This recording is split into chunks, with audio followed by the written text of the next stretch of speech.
Magandang gabi po, Luzon, Visayas at Mindanao. Sinagip mula sa naaktuhang online kalaswaan ang 9 na taong gulang na batang babae sa Los Baños sa Laguna. Ang bugaw, mismong nanay ng biktima na ang kanyang katransaksyon ay mga parokyanong dayuhan umano. Arestado na ang nanay na posibleng parusahan ng habang buhay na pagkakakulong. Kung bakit niya ginawang pagkakitaan ng anak, alamin sa aking pagtutok. Exclusive. Matapos pasukin ang masukal na daan sa gilid ng Riles sa Los Baños, Laguna, natumbok ng pulisya ang target na bahay. Nakumpirma ang hinala ng tumambad sa kanila ang nangyayaring online sexual abuse and exploitation of children o OSAIC. Magdamit ka muna, bebe. Inabutan nila ang grade 4 student na 9 na taong gulang lang na naka-online. Nasa harapan ng kamera, nakawig at walang saplot. Huwag ka matakot, bebe. Ito mama, mas malaki to. Agad siyang kinustudiya ng mga pulis. Habang ang kanyang ina, dinampot at binitbit agad sa Campo Crame.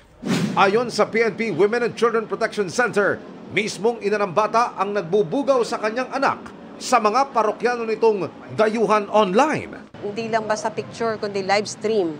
So kung nakaschedule na yung live stream, sa kanya ipe-play actual kung anong pang-aabuso ang ginagawa niya sa kanyang sariling anak. Gagamiting ebidensya ang mga na-recover sa raid tulad ng mga pinapasuot sa bata ng kanyang ina. May mga parapernalyas na ginagamit para lalong maakit yung mga customer nila sa online. Sabi ng suspect, ginagamit niya ang anak para magkapera at mapondohan ang pag-a-apply sa trabaho ng mister. Kaya natin ito ginagawa dahil ang tatay mo nangihingi ng pamasahe, ng budget. Sabi niya, meron siyang inaasikaso para raw yun sa training niya, sa requirement niya.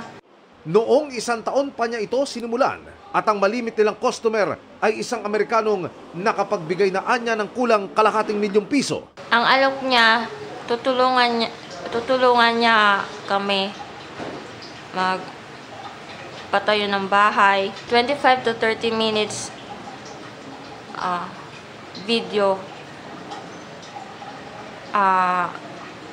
Normal lang na naked. Minsan, dahil sa sobra niyang galante, pinapalampas ko na lang ng total ng mga 50 to 55 minutes. Hati-hati yun kasi hindi kaya ng internet. Almost everyday po yun.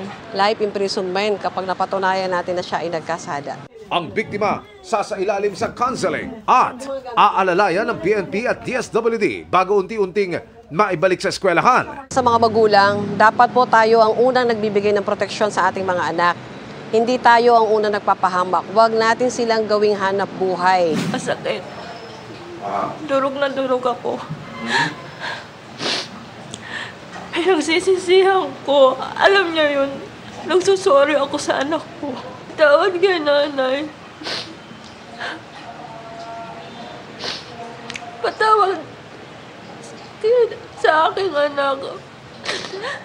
Humihingit ako ng patawad sa anak ko, lalo na sa anak ko. I'm sorry. Para sa GMA Integrated News, Emil Sumangil, nakatutok 24 oras.